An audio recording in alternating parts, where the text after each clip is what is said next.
say hello to everybody and welcome you to Dojo 274 on Friday, November 7th.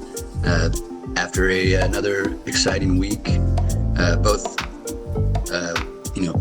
proximal to the group and everything that's going on Dojo nights, as well as just in the news. I liked how James started his episode today about Hinckley.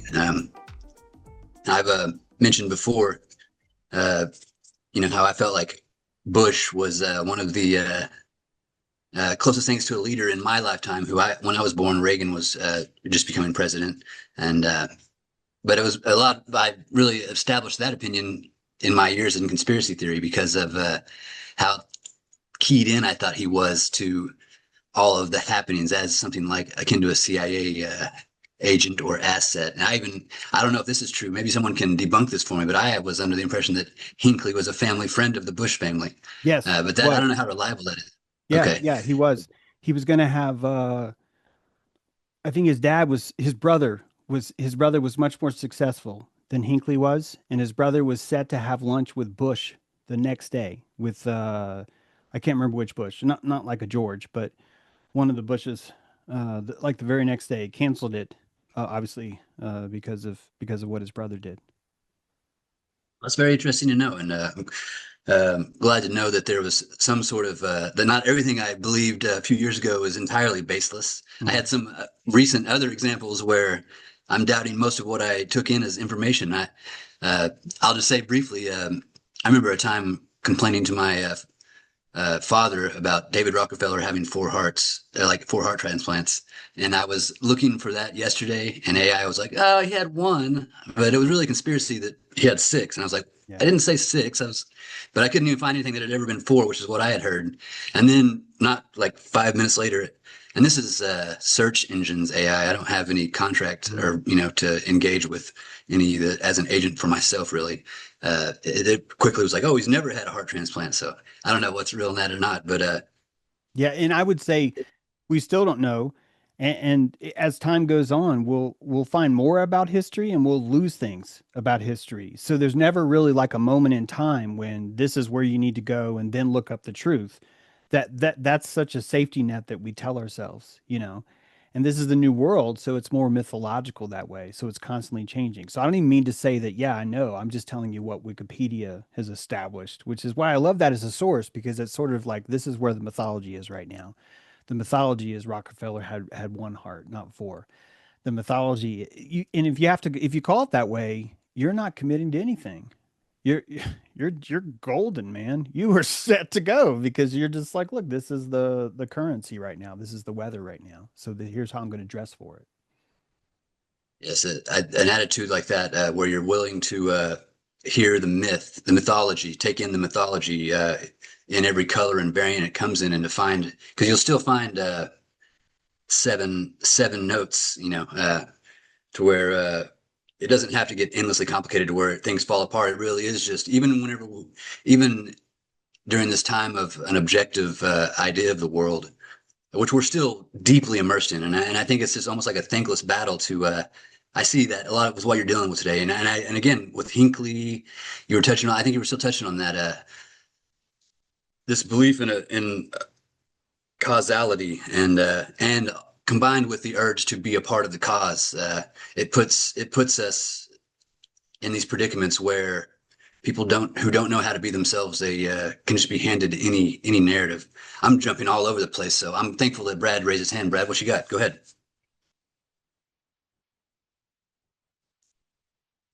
Yeah, sure. Take your time.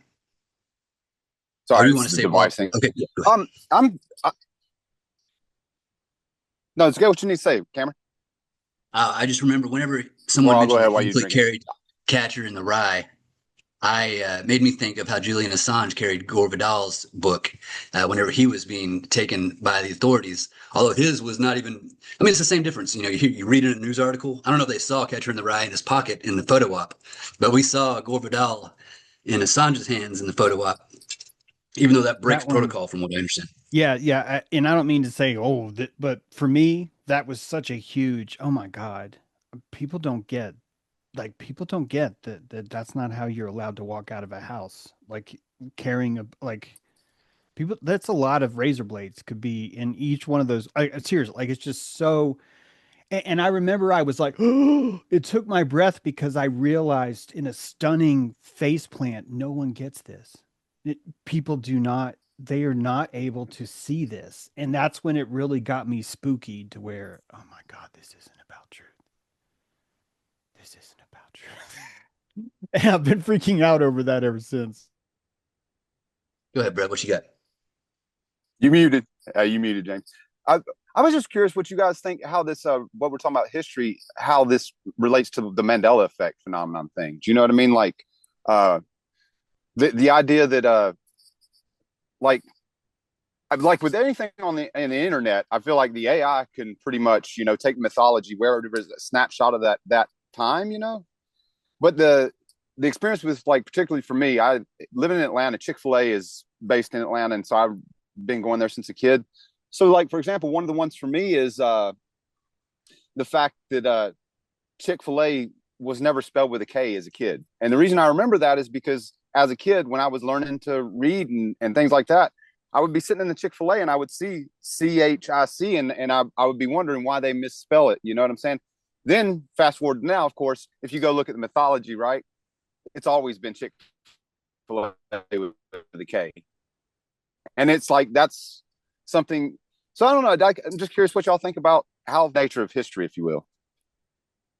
It's And my fascinating, connection Brett. may be bad, so if I get bad, cut me off, okay? It's a little bit, No, it's a I little bit understood everything cutty, you said. Brad, But but I can hear you, but it is a little bit choppy. Still, I got that too.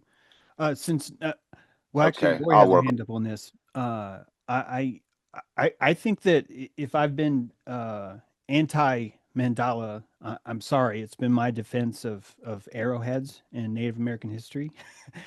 I do think that a jump into 8K changes reality, and that it would be necessary for the shifting of how we understand everything to change resolutions and to be moved onto the new platform. So you're copying all the old bits onto the new bits, but now the new bits don't exist in the same spot on the new hard drive as they did on the old hard drive. So I that's valid to me. I'm not trying to say everything's a hard drive, but it's just how we culturally look at things and store things would have to shift in that way. Uh, so this is a very important part. In fact, it could be that this is the only way that we can preserve mystery, is that we've had to invent a Mandela effect to allow us to lie. You know what I mean by lie, right? To allow us to creatively manipulate the space so that each of us can have our own belief.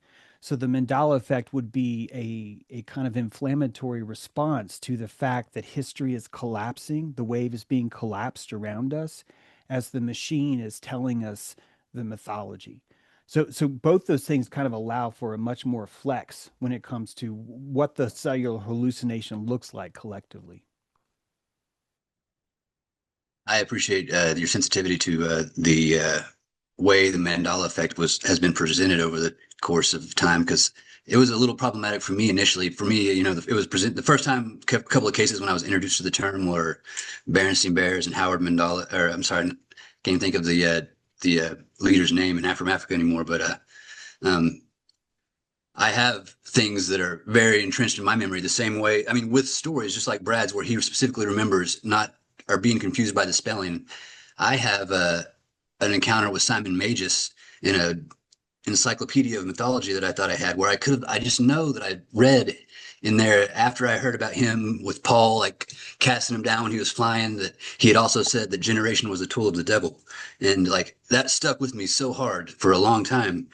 And I can't find it in the very book that I thought it was. And I've even like super chatted people from the Gnostic community, and they have no idea what I'm talking about. It wasn't even a popular thing. So, um, but it's just untenable for me to imagine like secret agents going back and like changing the copy on Berenstain Bears, like after, like interventions in that way. I do think that, but I mean, it could be anything, but I do tend to think like, yeah, I like your analogy. Even though I sometimes have difficulties talking about things in a simulation sense or in a technology sense. I don't have an, I, I'll take that back. I don't have an issue with talking about it. I have an issue with just the objectivist coming to me with a new language. Lori, thank you for your patience. It's good to see you. Good to see you guys. Got a lot of good content this week. I've been busy. I can kind of listen, and do things, but I couldn't come on to the calls. But you guys did amazing, and a lot of excitement. But I wanted to weigh in on the on that Mandela effect, because I just had one this morning. It was weird, and I have them all the time now. So I really feel it's like it's a quantum experience. So if we live in that, we don't live 100% in a material world, we live in a quantum world. And so when you get to a different resonance, you get to collapse different timelines. And I remember vividly reading the Berenstain Bears to my daughter Bianca. Was the age of that book. And I remember going, you wouldn't say Berenstain, you would say Bernstein. And, like that's how it would have been spelt. So I went and I was just baffled by Jiffy peanut butter. And it was Jiffy peanut butter. It was never just Jif. I just vividly remember that. And I was like, well, how does that work? So this summer I was out with that quantum physicist person who actually is, you could call it kooky science. But all these scientists from Berkeley have been looking into the quantum for a really long time. And she's like one of those people that is the Mandela effect. So I got to hear her presentation on it and about the Wagner bubbles and how that in a quantum experiment, there's a double split experiment where there's this radioactive stuff and the cat doesn't die and the cat dies, right? So it's like a both ends. So there's somebody's watching that, and at any given moment, it could be the cat's alive or the cat's dead. But what really is happening is that the observer observing the two observers is affecting the whole experiment. So I'm looking at this Mandela effect is, well, how good can it get? This is one of the things that I was learning. I was like, well, sometimes when it's really good, it's kind of really bad, because in order for it to get really good, the distortion has to come out of the room. And so I think that waking people up to there's multiple realities happening at the same time, because my wave collapses in my thought forms of what my internal belief is. So if I believe I'm shit, I'm going to get shit. I'm going to get, yeah, literally, I won't hear Sulu chair, I'll hear something else, right? So it's kind of like we're creating these realities. And I'm like, so I'm out there in my yard. I put this granite, I have these orbs, different round rocks. And I put one right where a meteor had landed, that the person that I bought the lighthouse from told me this meteor was found. And they brought this meteor into the museum at LSU and, never to be returned. And there's all kinds of weird stuff here because this is Atlantis. There's weird stuff here. So I'm out in the backyard doing my naked sunbathing, and I go to where I go put my foot down, and there's another orb there. Now, I didn't put that orb there. Nobody put that orb there. It was the ocean jasper. So I'm finding like that time and reality is bendable and wild and magical. And I'm like into the mystery of it. I don't want to have like an objective reality. I mean, really. And so I'm going to give another thing. I'm like, this is the other one. My dad worked in mission control, right? In Houston, right? When they were putting the people on the moon, we're watching the television as the first step for whatever. I'm 10 years old. I got good memories of this.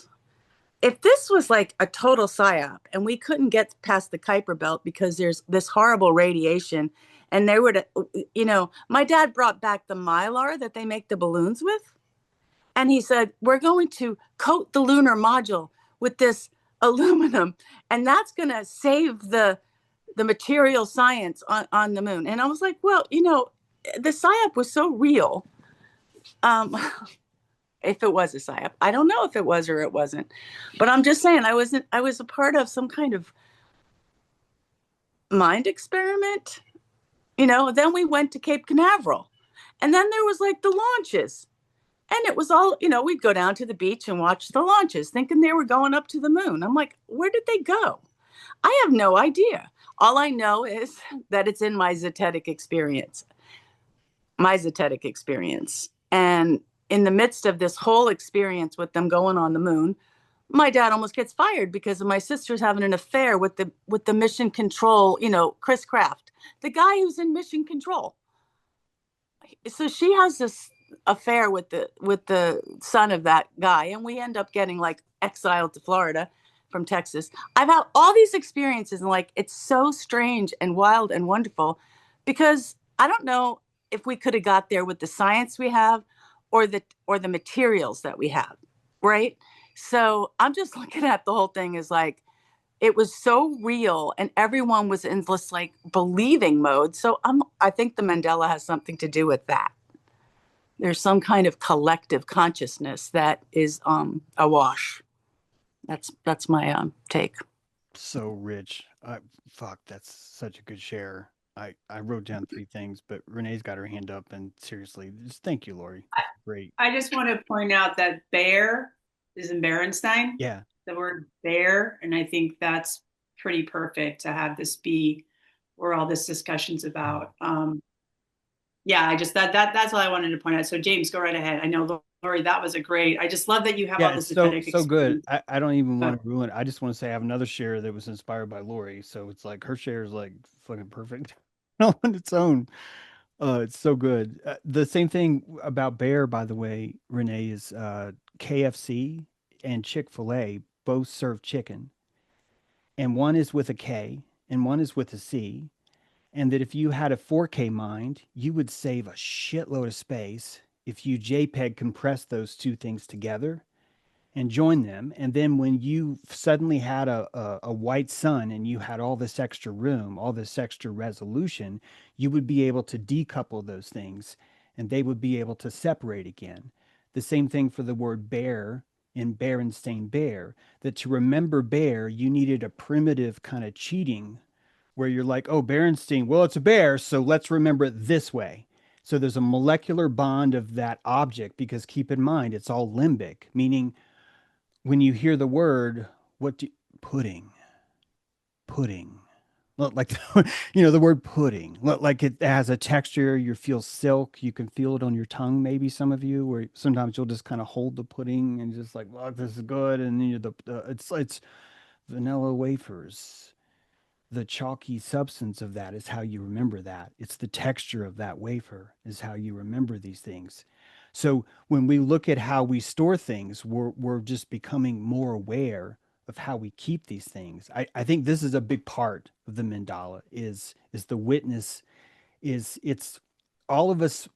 It's almost like there's a collective belief that we can all see in 8K that creates this to where now we can start seeing in 8K because it's just more comfortable. So there's really not a objective reality still. What we've really seen is there's an 8K reality, a 4K reality, a 1080p reality, a 720 reality, and an audio channel only reality. And that then there's a words only reality. And this is really, I think, at the heart of the quantum. This is why I love Lori's share, because the bi becomes tri. For the very first time, the Schrodinger's cat can be both alive and dead, and that window, you can open that elevator door just enough where there's not a car, and you can see inside and look in that crack, and there's something there. So this is opening. It's an opening is what it's doing, and that's why we've invented quantum computers. It's a reflection of the idea that we do not have to see the world in binary. And then it explains why people like James Drew are like, objective reality sucks. You guys shouldn't be in it. It's all a reflection of the same mandala, isn't it? That I'm going to want to bitch about the ripples because they're bigger now. So this is why everything's great. Like everything's fucking perfect. If anything, we've just gotten better because now we've got blue, teal, violet. Well, how the fuck did that happen? This used to just be green. All this shit was green. And now it's not, that's where we are. Thank you very much. I love it, James. And you too, Lori. Really getting places. I like getting there. Hey, Mary Jo, go ahead. It's good to see you. I'm going to turn off a fan real quick while you take the floor. Hi. So I was just gonna say that, like, how people were exploring Tartaria, And like I don't know if that happened, but I just think it's kind of creative how all of these theories about Tartaria happened, and it kind of pushed some history aside and made a new history, and that kind of was allowed with me. Like, but that doesn't mean that I think Tartaria happened and some of the other stuff didn't. It's just I'm like, that's great. That's imagination. Well, we can do Tartaria now. It can be like some kind of steampunk Aquarian age, and that works. But like, I don't have to have all of the facts line up because that's like too much work. I think, Mary Jo, even when we thought we needed to get every fact lined out and that all of our questions were simply a lack of what we knew, you know, I mean, the Yeah. white sun makes everything more clear, but it's things have always shifted. The mythology has always moved. History has always changed. So yeah, I'm with you. I find the way you are agreeable. I also try not to get too pinned down in the facts. I mean, facts matter. I mean, I need things to anchor to also. So, there are facts that I cling to and facts that I let go of occasionally whenever it makes sense calorically. And I don't mean that, I don't know. Yeah, you could call I'm not fact. just going to back up. You could call fact an ingredient for a spell, and that Yeah. you pull your facts out and place them in the right way. You're going to use in the north, I call on the power of experience, and in the south, the power of optimism, and in the east, the power of prior research, and in the west, the power of tradition. I cast forth the truth, and then you come up with a charisma, and people are like, "That's bullshit," or "Hey, I believe that." And most of the time, it's charisma. Most of the time, it's confidence. It's all confidence. I just can't admit it yet. It's all confidence. We are all con men, cellularly hallucinating, and you're gonna die if you can't con the system enough. If you cannot warp reality enough like that. If you cannot collapse, think about it. You're breaking the sound barrier every time you talk. So these are wave functional machines. Luminescence, right? Powered inside of a water that's an atmosphere. That's all it is. I was tripping out over Venus being mostly nitrogen.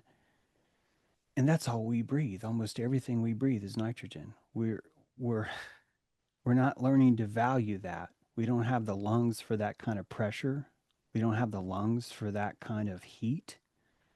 So we have to stay away, but we're acclimating to the nitrogen. We're acclimating to do that, which means we have a lung that could be temporary. Our lungs could be temporary. These could be more like gills on a frog that have gone into atrophy, that all these pores are primitive eyes that will become angels the more we see. So this concept we have of an angel, a flying fucking evil angel that sees everything, like isn't that your fully realized body? That's what an angel is. That's right, Lori.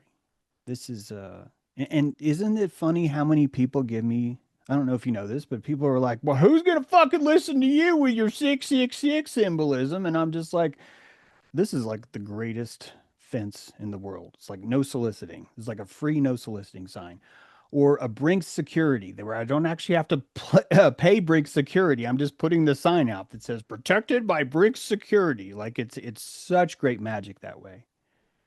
You associate into those things. That's right, and you take them away.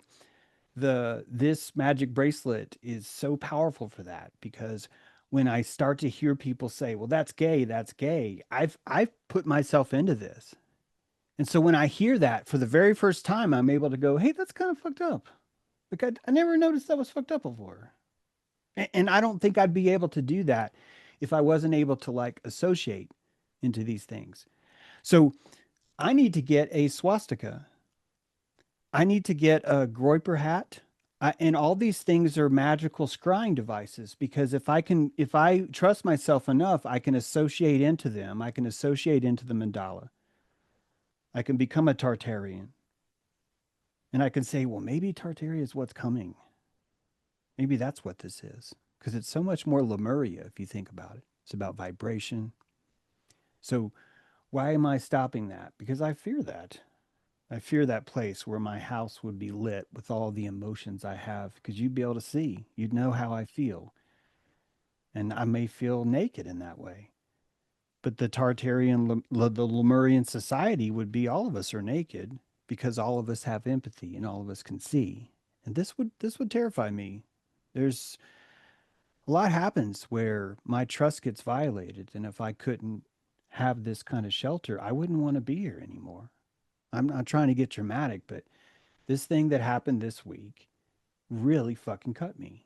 I really thought that there was a really great relationship brewing with someone who I just remember when I was in my 20s how cool it was to meet someone like me. I know that sounds horribly arrogant, but it's just someone who's doing what you want to do and is so open to working with that. Like it's that blindness is still here. And I'm really mad at myself for trusting.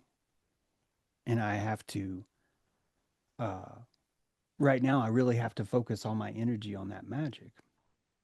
On cleaning that, making sure that it's valid, making sure that I spend it all, that I can't deny witchcraft. I have to, okay, I'm cursed. That's cool. Let's see how this works. This is fucking great.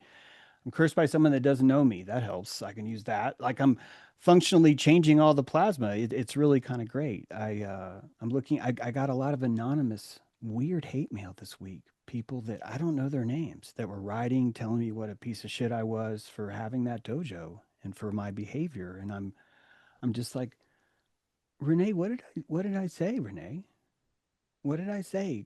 Which part are they talking about? Because I wrote them back and I ask and they won't tell me. They're not going to write back and explain. Well, it was this, it was that. They're not going to tell you that. Even watching the way Yesenia acts, I still don't fully understand what I did wrong. And because all the text messages are gone, because because she left comments in YouTube, she left the Zoom, she left the dojo to start putting comments in YouTube. It's the exact same thing that just keeps the digestion fucking impossible. I will never make it to Lemuria this way, Lori. I'll never fucking make it this way. I'm just saying, I don't have what it takes because I only know how to be empathic when I'm vulnerable. I don't know how to do it any other way. Why the fuck would I keep doing vulnerable? Why the fuck would I do, let's do a Thursday open call again, see who shows up? Like, it's just, ugh. And I have to find a way to readjust. And this is good. This is all good vitriol. But I'm just saying, this is why I don't want to go to Atlantis. I do not want to fucking go there.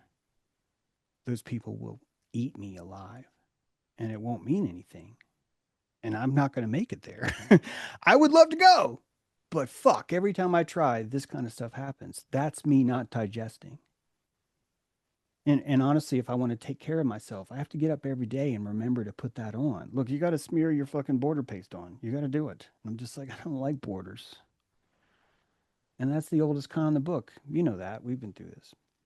That's all I got. I've been silent, so I think it's probably proper that I go ahead and just. But I certainly a lot of thoughts on people that I relate to what Lori said. I've felt a lot of grief over this, and um, Lori, you go ahead. Thank you for raising your hand. I'm going to put my hat on for you, James. You ready? Okay, so this is like biblical text, and then there's like this, right? It's like I. So anyhow, it's a game. This is like how well we can play. And I don't know why it was really grief. I felt the grief, and all the signs were there for Yesenia. She was burning, she was cutting, she just did it emotionally. And I offered what I offered, and I know from my vulnerability that she couldn't touch me because my witness burns. So I'm saying that to say we're already there. And it's this, there's dregs showing up for a cymatic experience. That's how I feel. It's a cymatic experience. So Venus, if you looked at the cymatic patterns, it's all mathematics. Everything is in this materium is made from like sacred mathematics. But the way that the ecliptic plane works and the way that Venus, have you guys seen the transits of all the planets? It's a resonance. It's a cymatic resonance. And so I think there's a battle for energy, frequency, and vibration right now. And I felt like, how good can it get that person went from here to here so fast that it was like, and this isn't a bad thing. This is like a resonance thing. It's just the planets are doing a different cymatic, and whereas like little orbs of light, 10 trillion cells, each one has a black hole in it. I mean, you know, talk about portals. We're just light portals. And so I was in a lot of grief. I mean, I was just like, how could, but then it was like fast. It was like, I was watch what she did on Facebook. Then I watched what, I was like, I don't block anybody. So I was watching all of that. And I'm going to say that what I see is an opportunity to do the chimeric work. We have a masculine and feminine within ourselves. James's book, The Arc of Baphomet, is genius. We have to do that work. So she went and immediately did this lesbian thing because the men were the evil ones, right? So James, you had to take that role. So congratulations. You took the role. She needed you to play that part so that she can go back and do some like other kind of alchemy that she's going to have to do. But I don't think it's the alchemy that's going to happen in this realm that I'm going to be a part and party to. I'm going to be in the chimeric in myself and then offer that, you know, that activation to others. I think that every time we get one of these kind of bizarre, whatever you've had, I don't know what, I wasn't on when that weird thing happened on the video. I don't know what happened on your Thursday live-in call, but I kind of feel it's an activation. Like high level initiation activation. I mean, it's just like high level shaman work that you can have this kind of thing and this thing and this thing and this thing and this thing. And it's like, well, I really think it's the time that we're cymatically doing this resonance thing. And then you're going to go, oh, here's another one. Here's another one. And it's like, boom, boom, boom, boom, boom. That's how it's like happening for me. It's like, if not this, then something better. And I'm glad that it was short. It went from like, it was only like 3 weeks. It went from one thing, and Brad and I were like witnessing it because there was a 3-way chat, and all of a sudden there was just horrible verbiage and voice texting and stuff. I was on a phone call when this 3-way text was going on, so I shouldn't have been like even reading a text. So I had to make an amends to both of them because I wasn't paying attention. But it escalated so fast. I was like, this is what cymatics is about. It's about resonance. It's about, I want people to resonate right out of here if it's not in their resonance. And so that's my 2 cents on it. Thanks. Thank you, Lori. Nancy, thank you for raising your hand and for coming to share to the Dojo today. Good to see you.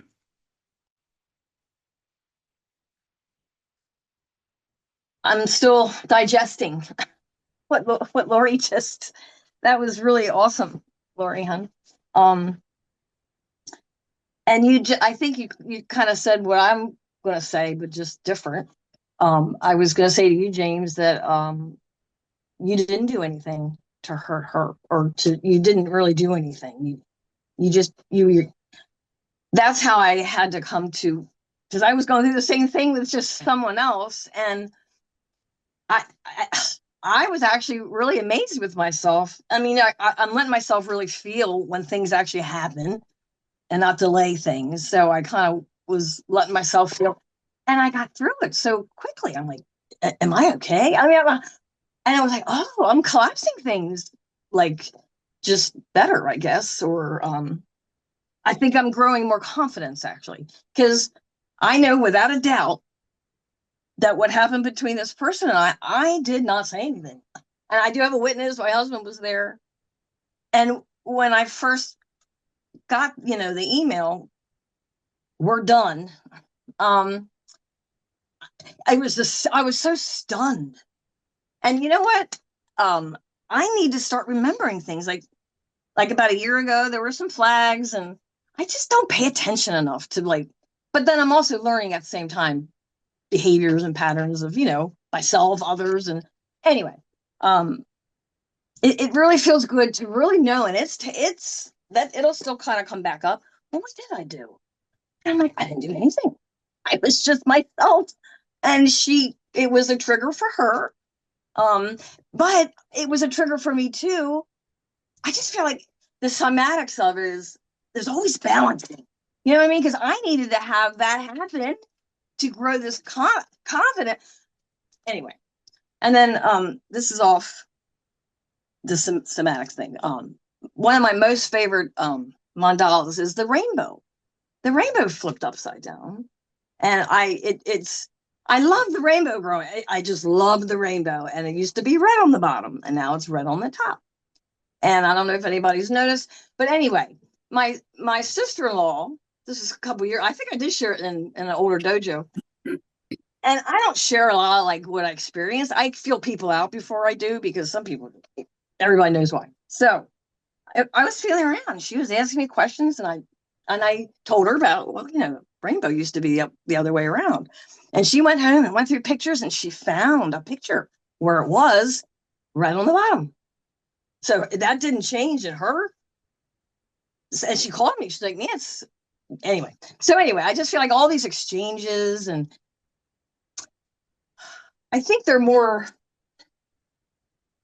I think they're more finely tuned to. We're getting stuff done. I mean, there's those of us that are creating this new quantum, ideas, and anyway, I'm rambling on now. So I just wanted to. I just Thank have you. to jump. I have to jump in, Nancy, because the rainbow's a circle. So it depends on where you are in the rainbow. So if you're embodying the rainbow, you're in red. So that would be the red ray, right? You're looking up, that's a rainbow color. But if you look down, it's the opposite color. So.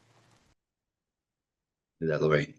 And yeah, Nancy, really glad you shared. And you talk about the difficulty with his friend, and Lori talked about the difficulty with these relationships. And I mentioned grief, and for me, it's grief. Although I know everyone here we all are on a journey, but it is the broken trust that's kind of hard, because trust is surety, and surety is this faith or this belief, this capacity to lean in, and yet when someone comes in and the resonance change to dissonance, you can trust that, and just like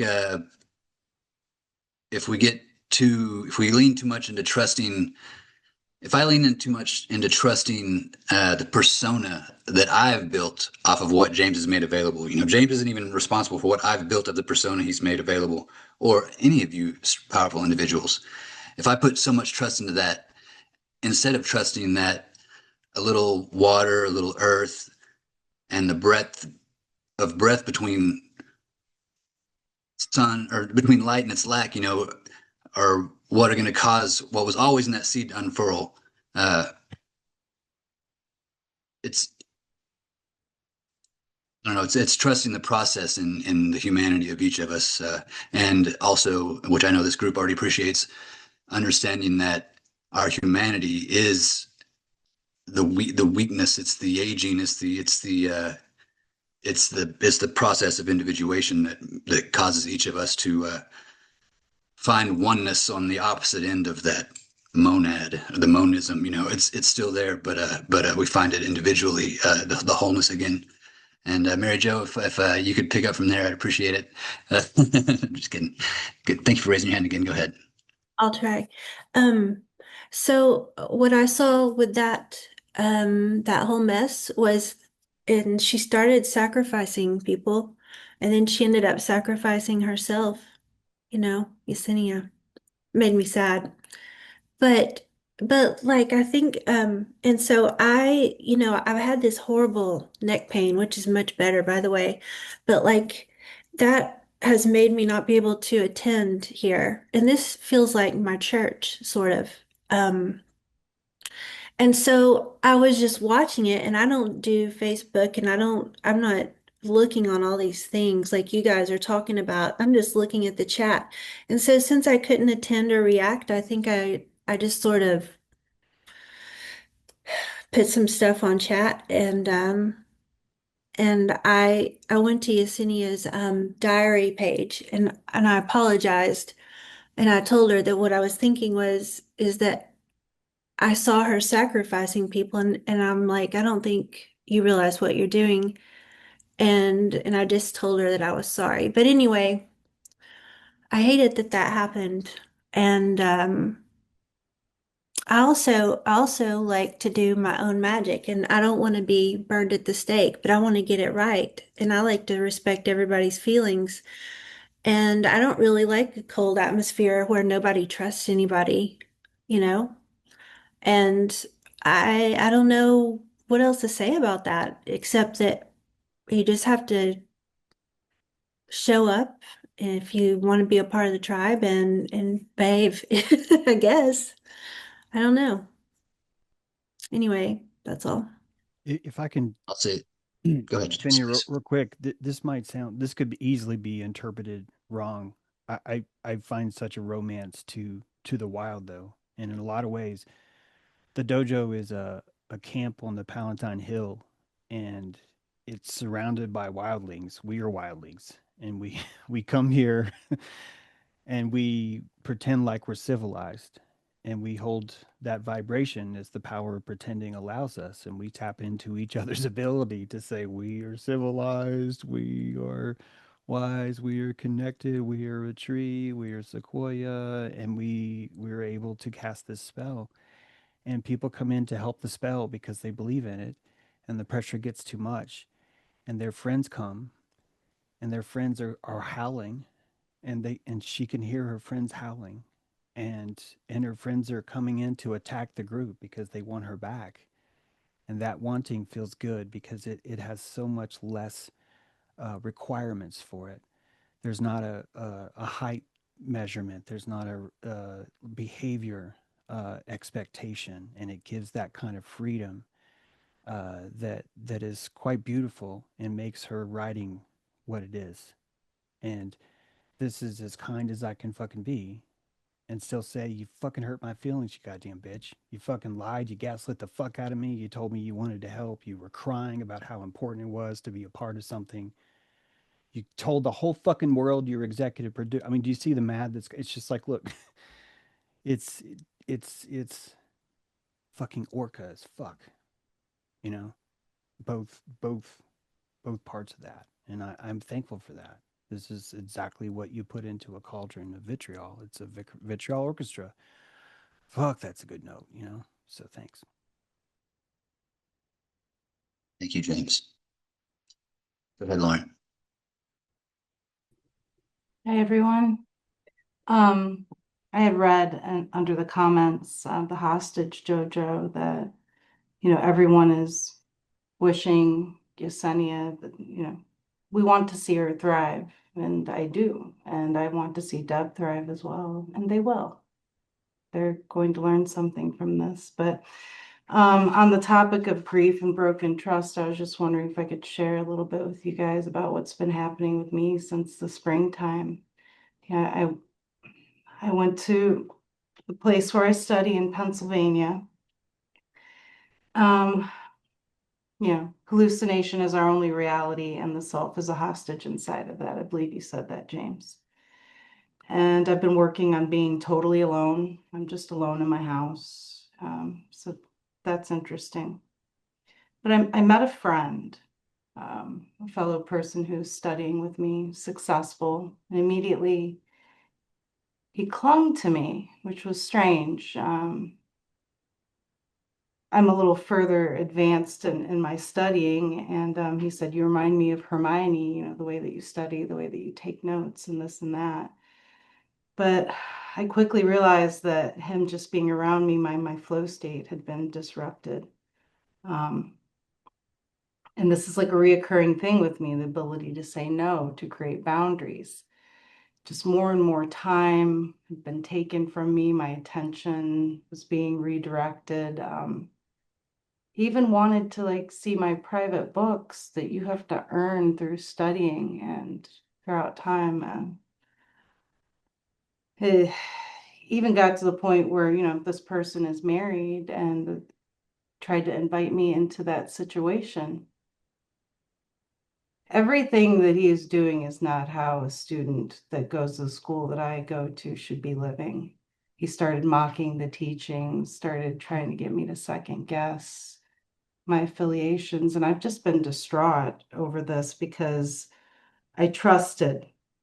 I trusted and I was so excited to have a friend that studied what I was studying, someone that I could talk to, that I immediately let them in so close to me without realizing. It kind of reminds me of like that little orb that you see in the video that's going up to the sun, and there's like a little umbilical that stretches out. They fuel up and then they shoot off. So boundaries, giving people benefit of the doubt, compassion, wanting to be part of something, wanting to have that really close friend. It's all pulled me down further than I want to be. And now is the hard part of like trying to say, I don't think this is good for me. This is not, this is a one-way benefit and it's benefiting in your direction. Meanwhile, watching my light fade and become a little bit more and more muffled, and I can't have that because this is the only path for me. This is the only thing that makes me happy. And of course, I want a friend that studies what I study, but I don't know. It's the shitting on the divine teachings too that really get me. I'm like, why are you here? You know, what's going on? So I just wanted to share with you guys a little bit what I'm going through. It's Those been tough. divine, I'm sorry, Lauren. Those No, those go ahead. Go those ahead. divine teachings are actually the only way, the only gauntlet that you could have built to see if this person was legit or not. So they're He exposed himself so quickly too. He didn't even really want to try to hide it. It's like it was funny. It's not funny to me. yeah. So I know I've been quiet. I just wanted to share a little bit what I'm going through, but I think that's what this winter is for, me getting back on track and uh, placing that trust in the proper hands with the proper people, getting that discernment into alignment and listening to my intuition. That's Well, it, I guys. trust it'll be fairly easy for you, Lauren. It sounds like he's already put out all the evidence. I've done this a lot with people as well, as you've heard and seen, and it does take a bit of a, it's a big step to make that move, but it's so worth it if you just want to, you know, make it as you will. But you can definitely create a field there where he can't get in. It might Yeah. take a little bit of time to heal, but you'll at some point you're gonna kind of forget, like, oh yeah, that guy. You know what I mean? But the sooner You're the really better. an inspiration when it comes to drawing the lines and boundaries and exercising what you feel. And I take a lot of strength from you, Renee. Thank Oh, you. good. I'm glad. It is tricky though. To start off, it's tricky, and your heart races and you gasp. And I remember the There's first, that little sick feeling, isn't there, in the yeah, stomach? I don't want to hurt you. Yeah. But right. I'm gonna When I first started, there was a situation in the orchestra where this woman who had a sick daughter was just needing to be out of the orchestra. It just was not going to work. Her energy was not, you know, in that field anymore. And, so when I texted her and I said, hey, we've got to, you know, talk about what's really happening here, and you need to leave the orchestra. But when I did that, my heart was pounding. I was crying. I was so upset. I was so upset. And but I knew it was the best for both everyone involved, you know. So it is really hard to do because it's moral and it's actually mercy. It's actually mercy is what it is. I was coming up with that yesterday, James, and even with Deb, that was mercy. Yeah, the fruit. It was, Yeah. yeah. When to So pluck the so fruit, that, you know? yeah. So that's what I got. But yeah, Lauren, it sounds like a great opportunity for you, and it seems like it's real clear, crystal clear, right? Okay, thanks, Lauren. Very clear. It just requires my action now, and I've been like nudging my way towards it, building that momentum. And, I'm gonna You act. know the plan. Thanks for You know, listening, guys. and then you jump the no ledge. You know it, and you know where you take that step, and you're like, whoa, you're flying, but you got yourself because you love yourself, right? All right. Exactly. I wanted to witness Lauren too. I know that the great work is shows the white sun through it, and that the fact that it came so fast. I too am in a relationship with a person that really gets my work, but the work is the divine has to come first for me. There is no relationship, and that living on your own, not having anyone really in your life to share your life, and it's like it's so easy to not set a boundary up. But for me, the divine is going to come first, and I'm learning how to not um, use my work like metaphysically to make a connection that's not a 3D connection any longer. And I don't know if this will make sense to you, but it's like I trust the divine, if not this, then something better, because I trust that much to that nothing's broken. And I think that's where I'm hearing for you that nothing's broken. This was just a little test. And you're going to have to like put that boundary because the divine is going to bring something like really what you wanted.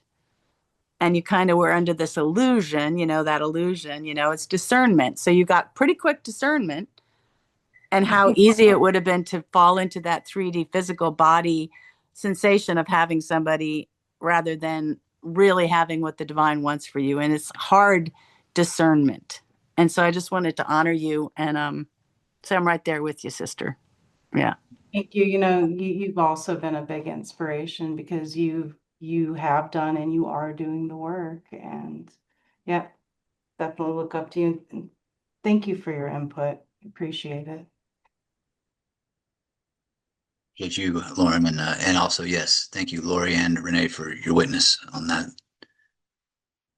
Tatum, man, it's been great to hear from you. Will you let me know if I've got your name right? I know you well for seeing you around here, but let me know if I'm pronouncing that right. And good to see you, man. Go ahead.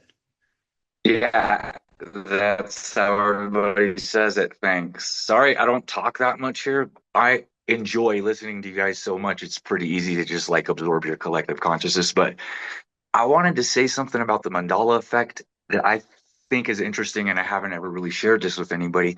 I think it was like 4 or 5 years ago. It came up on the internet. There's a Bible verse about someday when the lamb lays down with the lion.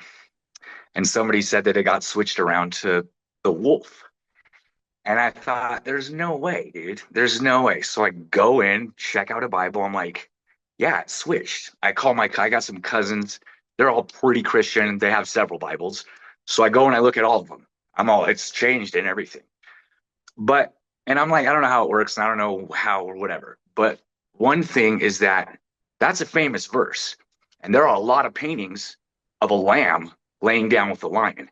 And so the art based on that verse, they're still up in churches and in people's homes and everywhere. You didn't change the drawing or the painting of the lion to you know what I'm saying? So it's like a lot of the Mandela effect seems to be happening with like words, written stuff, logos, or something that's on a book or a tape. But I'm like, what? See, so it's like the art almost stands as more of a testimony to the truth than the actual words.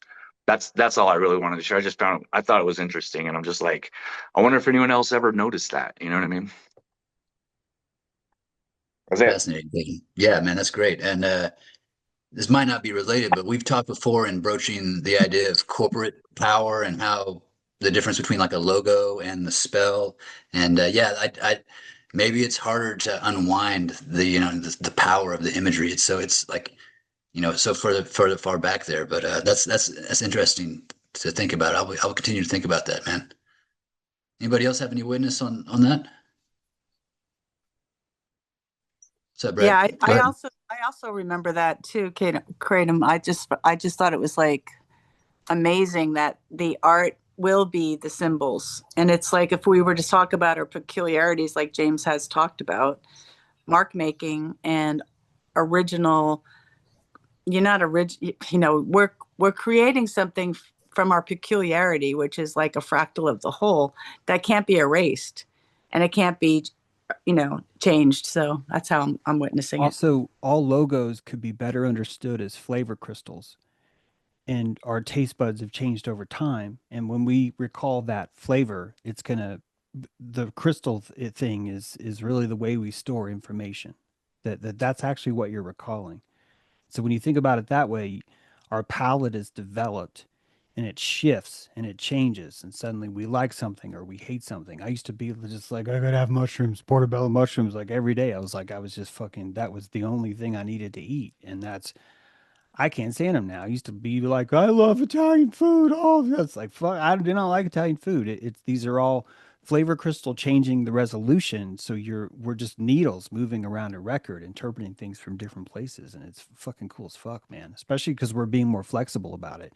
Not to mention the fact that time isn't being recorded as, as, as precisely, which means that we were allowed to have more freedom in that fuzz of what that color meant. So, like Newton was saying, look, I only see 5 colors, but man, there's got to be seven. There's got to be seven. There's got to be seven. He was intuiting the mythology before he could even fucking see it.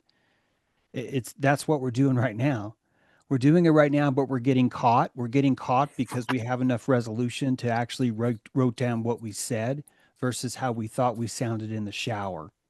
You know what I mean? It's like in the shower, I sound amazing, and you are amazing because you're in the shower. That's part of it. You got the water, you got the whole thing is part of that. Both are real. Both are resolutions. The only thing that changes that is if you insist that the fascism of this hypothetical objective be the thing that defines you versus you yourself. The reason why I had my hand up is because I just wanted to remind people this drawing right here, a very, very simple drawing, I think is the key to all quantum physics. In the center is a curtain, and that curtain surrounds an object that you do not know what it is. You don't know what that is in the center because it's a curtain. And there's a chair and there's a curtain that wraps around it. And the only way this works is that no one's going to know what's behind the curtain. No one gets to know. And that the people that are the most loyal to this idea are going to be on this outer rung of the curtain, right? They're going to be on that outer ring, that first ring that surrounds it. They're the protectors of the curtain.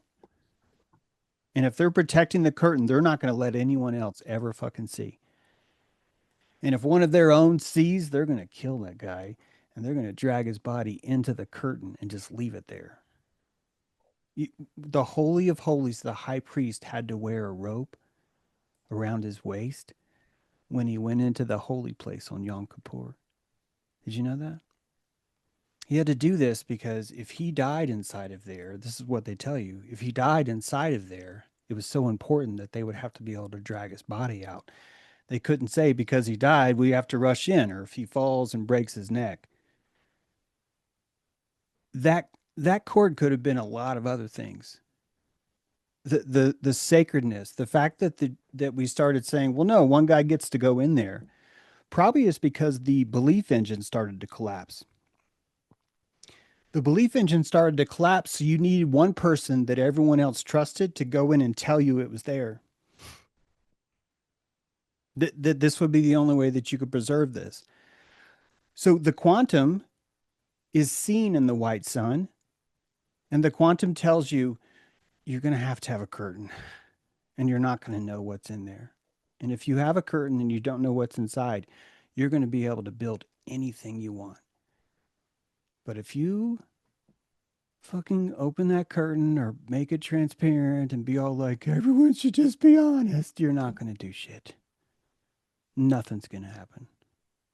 You got to do it this way. And we're just like, what the fuck, man? Like, God's literally telling you, if you want this to work, you're going to have to play peekaboo. And this is really quantum. This is the only way we'd be able to admit this. And we could only admit this when we were comfortable enough, and we could only be comfortable enough with it because we've been radiated by the sun and eaten lead and poisoning each other and stabbing each other with metal. And, and now we're like, okay, I'll fucking look. And we look, and it's like, there's a curtain there. I don't know if something's in there. And before you look, someone that you trust and you love stops you. They stop you from looking. They're like, whoa, whoa, whoa, whoa, whoa. You don't understand what happens if you go in there and look. If you go in there and look, we're going to have to kill you. This whole thing dies. If you can say you know, guess what? You can say you know. But you can't fucking go in there. You can proselytize and tell everybody, I know what's inside. We allow that. Isn't this Pythagoras' island? This is the same story as Pythagoras, right? He had an island and everyone had to, oh, you come to my island, but you got to be, and we're going to drown you. We're going to fucking drown you if you eat beans. No, it's like, we're going to drown you if you break the protocol of this sacred circle. Pythagoreans would spend a year on the outer church listening, and only then would they make it into the inner church. And inside of them is another curtain, and inside that curtain's a chair, and on that chair, everyone believes is Satan, and he's sitting there.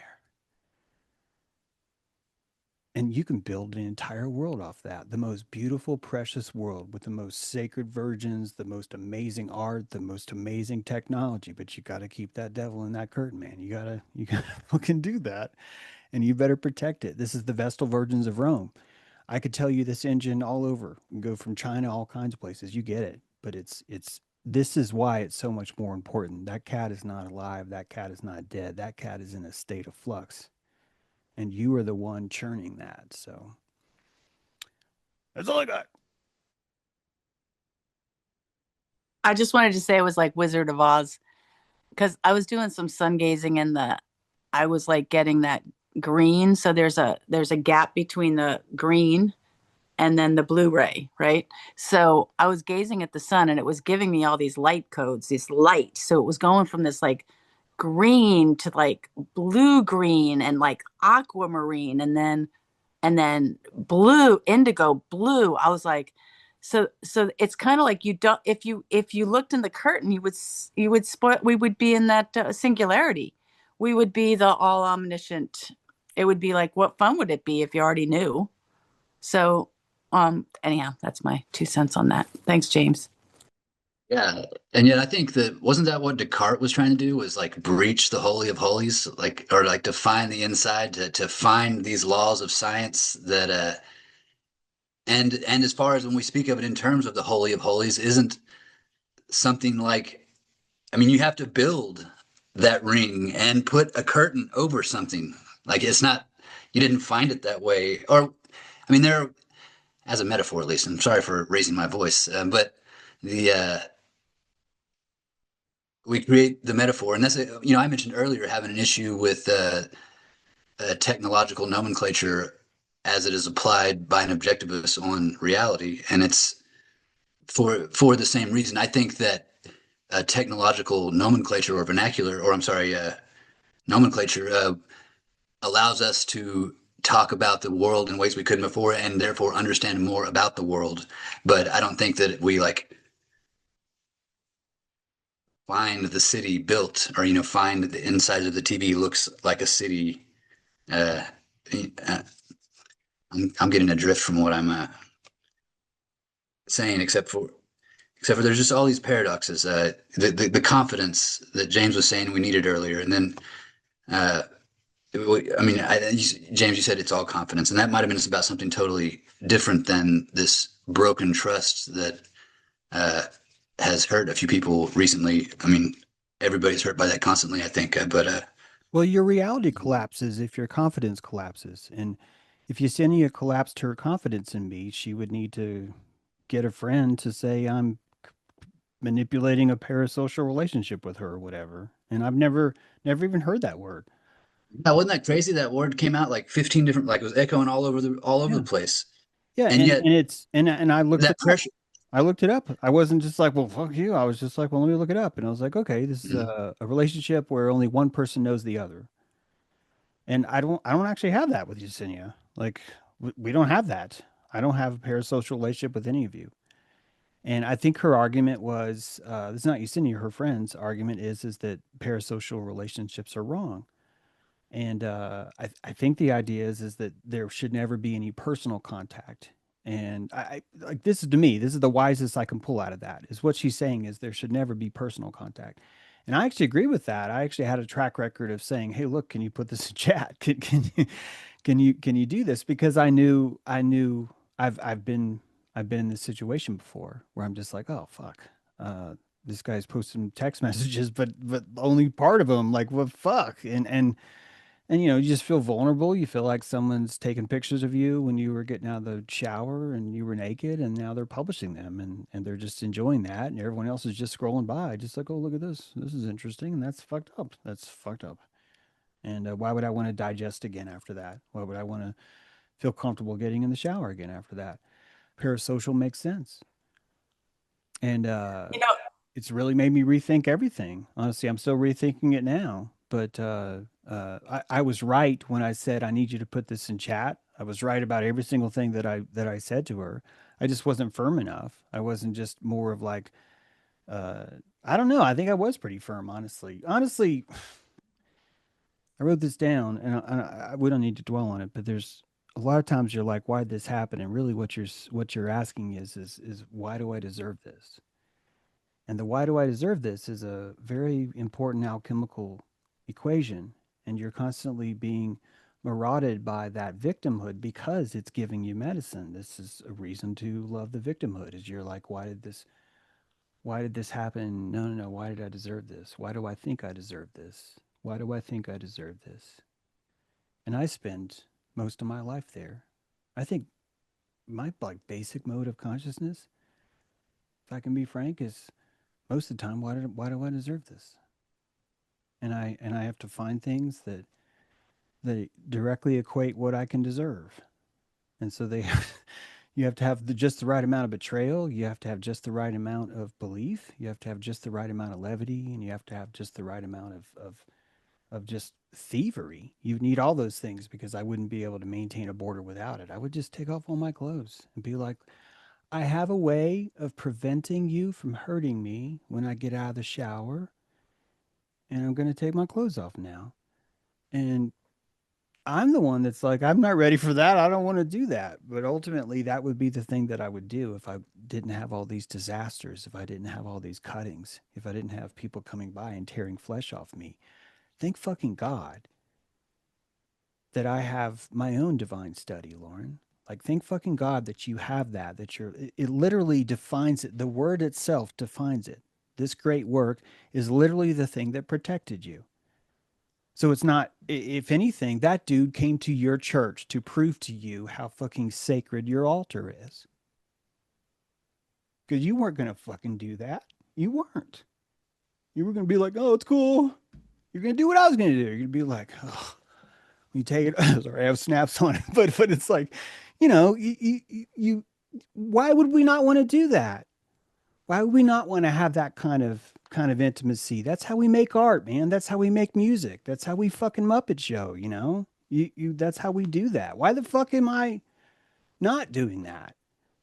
And it's because of people like that. That's why.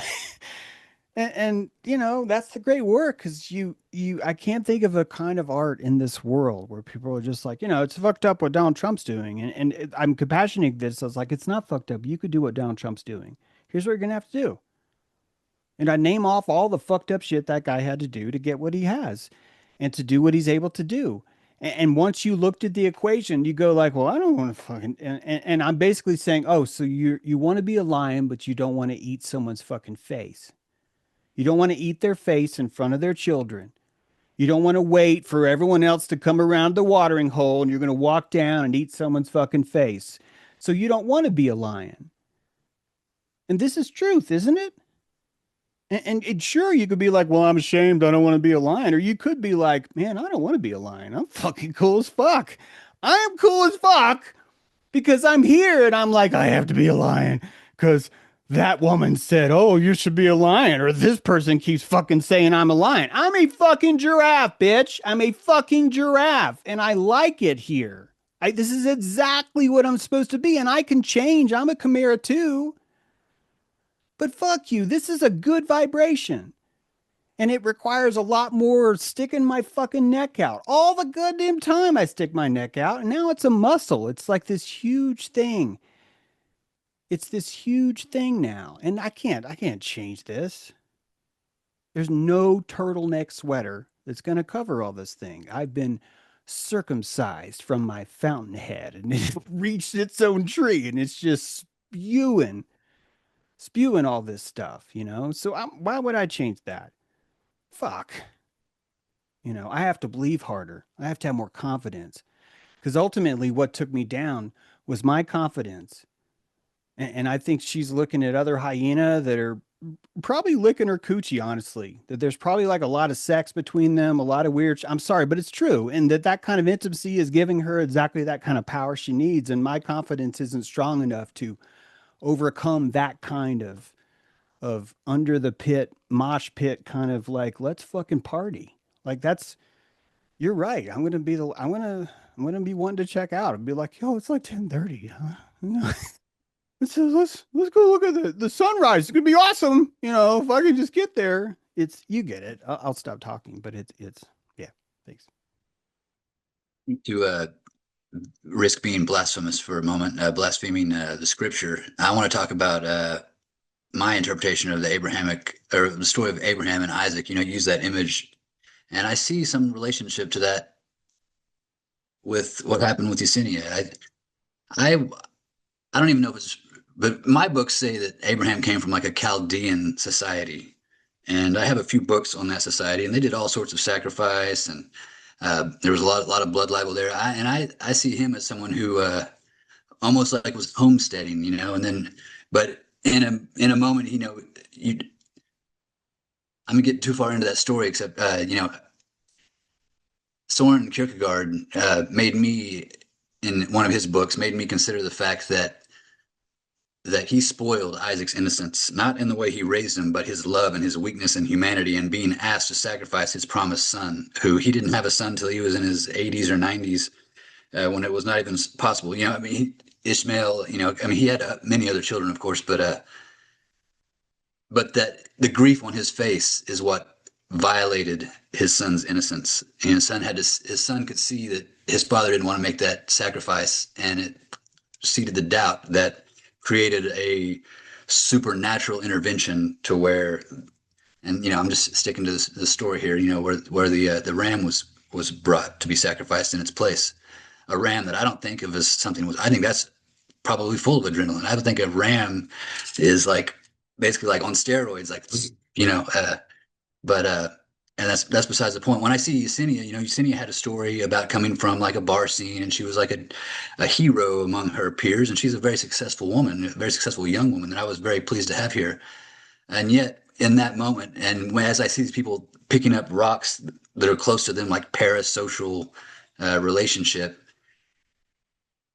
I think they're just casting stones in that sense. And I think that she is maybe falling back into, whereas I think Abraham might have been resorting to what he knew, what, you know, the cause he came from. He was resorting to the way things were done in his past. And I think, in a sense, I think that she might have been doing that. And yet, when I look at Yesenia's actions, like the comments that she's left in the comments under the dojo, I actually see someone who is still trying to be somewhat just, and that is not apologizing for anything that's happened between anyone here. I don't. There's no need for that. But it's so hard. Again, you know, we are trying. Oh, I want to relate it to the move from objectivism and causality, and but then how deeply we are genetically entrenched in the history of our forebears, and how hard it is to break cycles. I just say that for lack of a better word, because I don't even know if I love so many cycles in the world and so many natural cycles. So you know, I don't know how we choose which ones to break or not. But thank you guys for letting me say that. And Brad, please go ahead, man. Good to see you.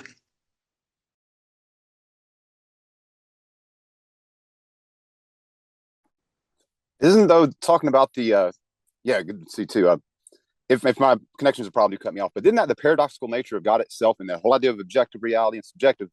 The only way you can experience whatever you say God is subjectively. Do you know what I mean? Like that's a completely you can tell somebody else you know God or whatever, but that's something you can never prove objectively. So the very aspect of that to me is why, like you say, you can't really break through the veil because that almost pretends to me, it sounds like that there is an objectivity at root of it, where again I think we've come to the conclusion it's not.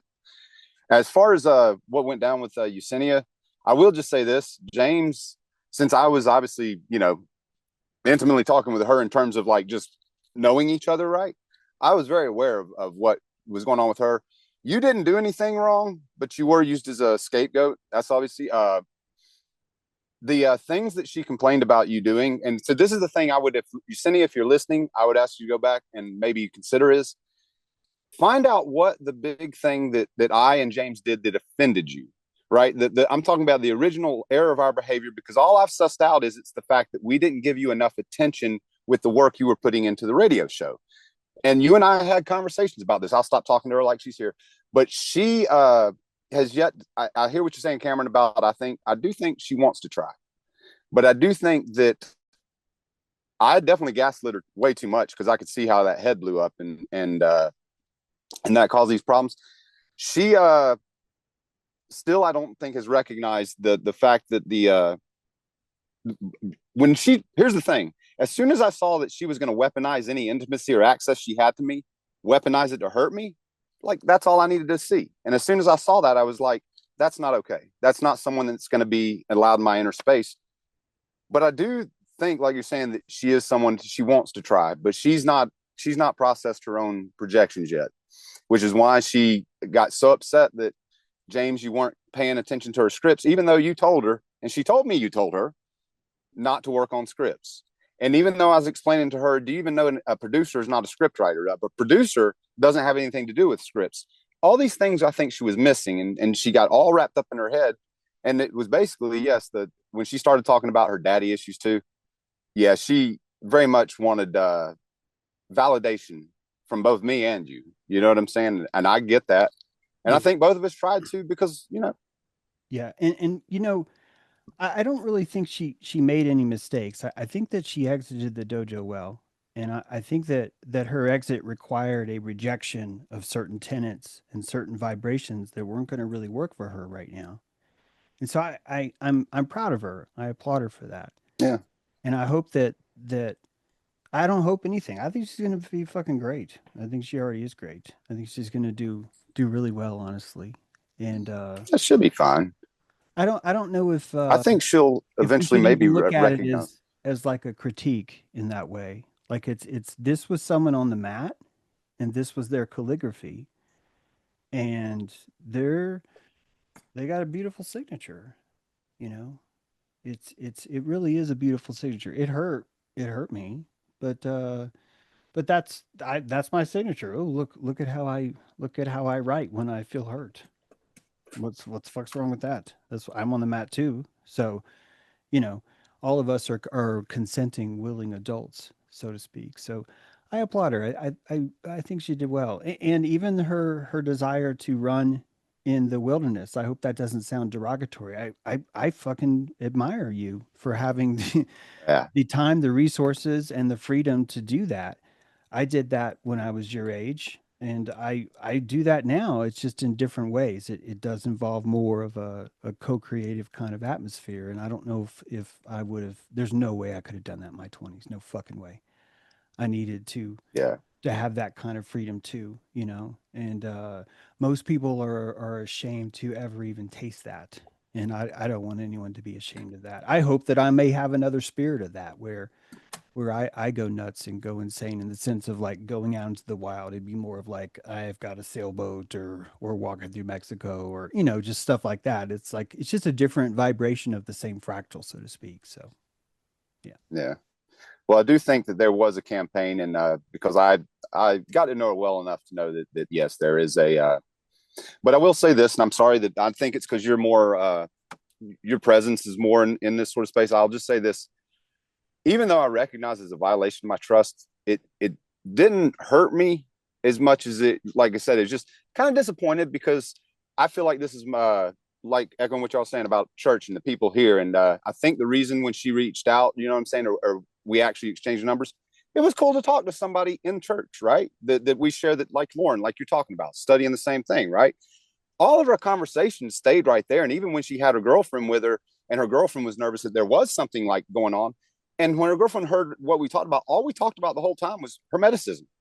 And so it's just kind of like, that's why I want to connect with people who are studying the same thing, right?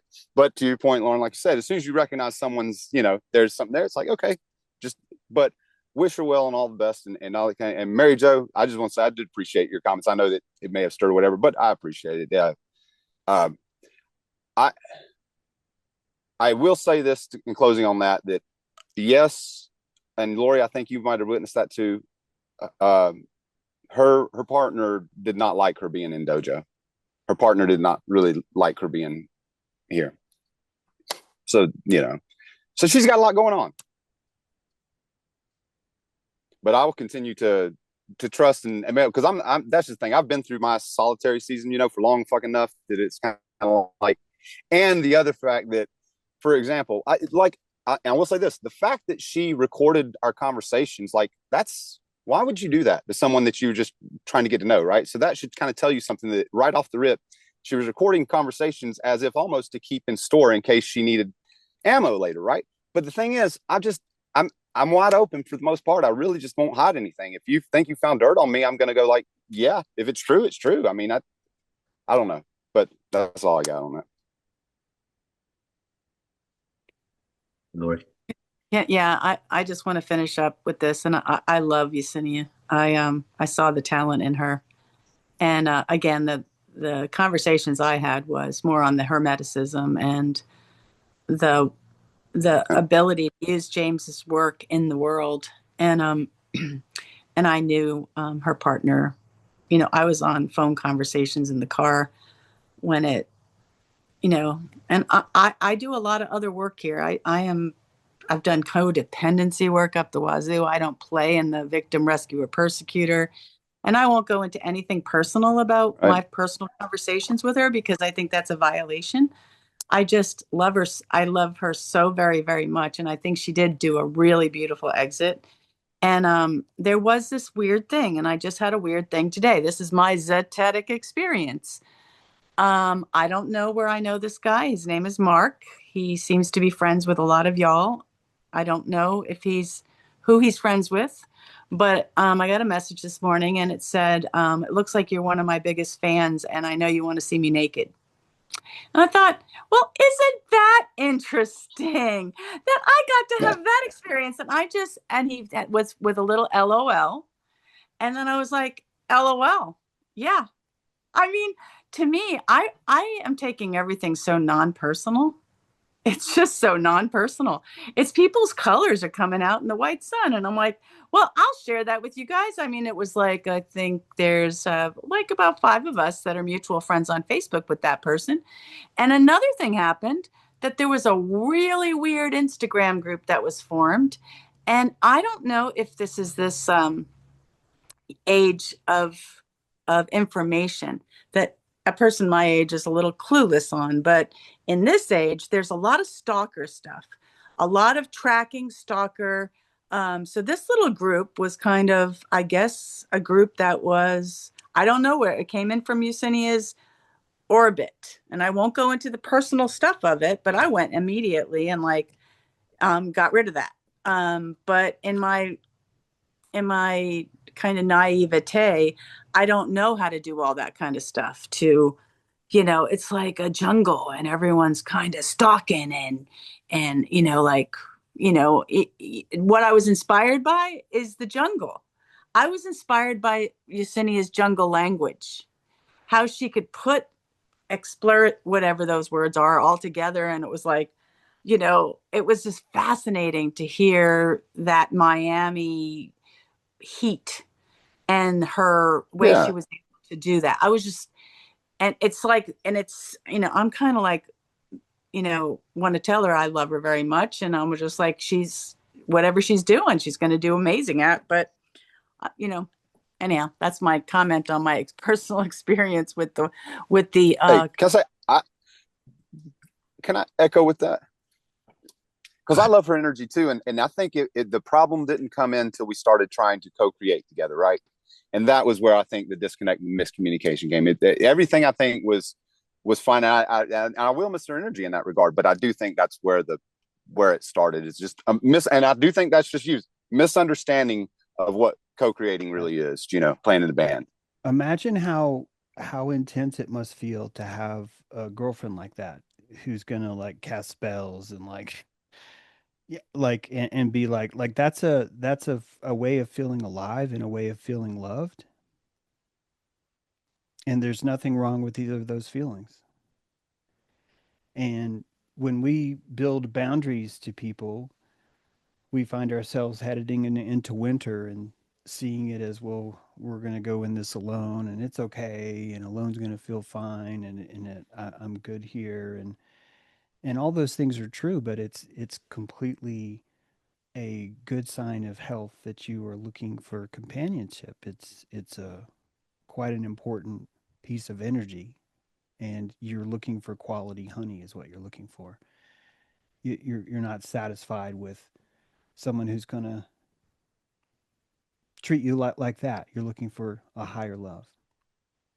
And I think that we have that here because of the stringent way that we treat people who bring stuff out of the dojo and pull things in chat and put things in comments, and the shit talk that I have to endure because of how cruel or how psychotic I am or how this is a cult or how everyone is, all that shit is directly proportional to the amount of boundaries that we place on this thing.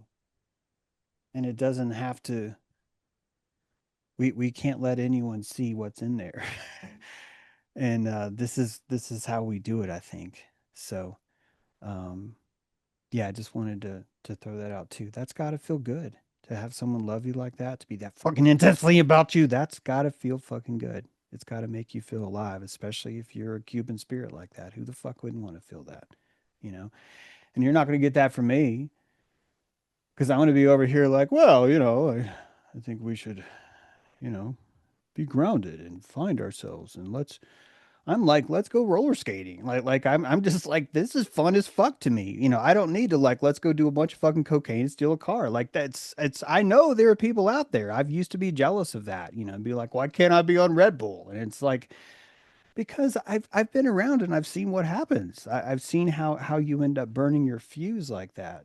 I love how easy it is to light myself up. Do you know what I mean? Like so I'm not, don't think about this as, well, no, I need to go. You're still going to need to light yourself up. And I think you should, I like what Lori was saying about you sort of quantumly entangle with the person that's there without meeting them yet. And you know they're there. And we are the proof that shows you they're in the field. We're the living example showing you that this is the kind of bruja too. This is the different quality kind of bruja too. It's not better or worse. It's just, this is where it is. So yeah, I wanted us all to honor that expectation is what a magnet feels like when it has a charge and it's finding a pole. It's, you're bringing that stuff to you. So it has to feel sort of like a vacuum.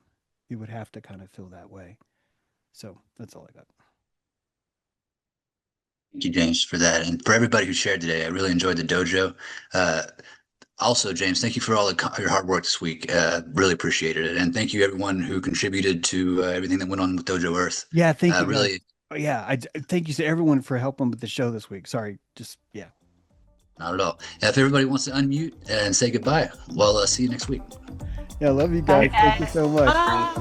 I don't know who this Mark is, and I gotta Have a figure good it out weekend. because he's not doing that. Yeah. Someone let me know. All right. RT. Bye.